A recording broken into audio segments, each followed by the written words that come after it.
والذین کذبوا بآیاتنا واستکبروا عنها اولئک اصحاب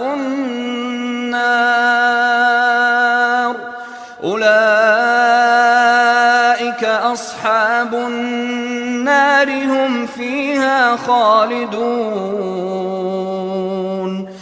والذین کذبوا بآیاتنا، اور ہاں وہ لوگ، والذین وہ سب لوگ، کذبوا جنہوں نے جھٹلایا، کذب تکذیب کی، بآیاتنا بے کے متعلق، آیت کی جمع آیات، ہماری آیات کے متعلق جنہوں نے تکذیب کی، واستکبروا اور تکبر کیا اور تکبر اختیار کرنے کی کوشش کی، انہا اس سے، اولئک وہ سب لوگ ہیں، اصحاب النار وہ تو جہنم والے ہیں، وہ تو آگ والے ہیں، ہم فیہا خالدون اور وہ اس کے اندر ہمیشہ ہمیشہ رہے۔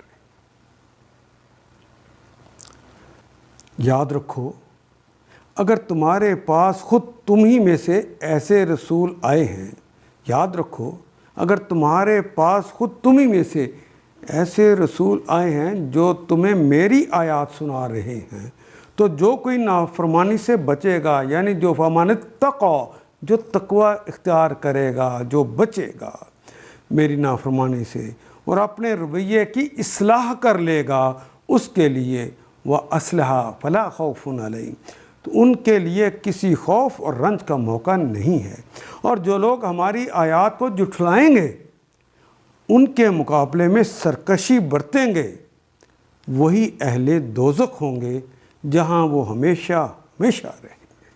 ان آیات کو ایک دفعہ پھر تلاوت خود کیجیے، عربی و مبین پڑھتے ہوئے دیکھیے، کیا بات پوری اندر اتر رہی ہے؟ کیا یہ اردو کے سانچے میں ڈھلتی گئی ہیں عبارتیں؟ اگر بات سمجھ آنی شروع ہوگی تو الحمدللہ یہی ہمارا ہدف ہے، اور یہ ہدف پورا ہو گیا۔ اللہ میرا اور آپ کا حامی و ناصر۔ الف لام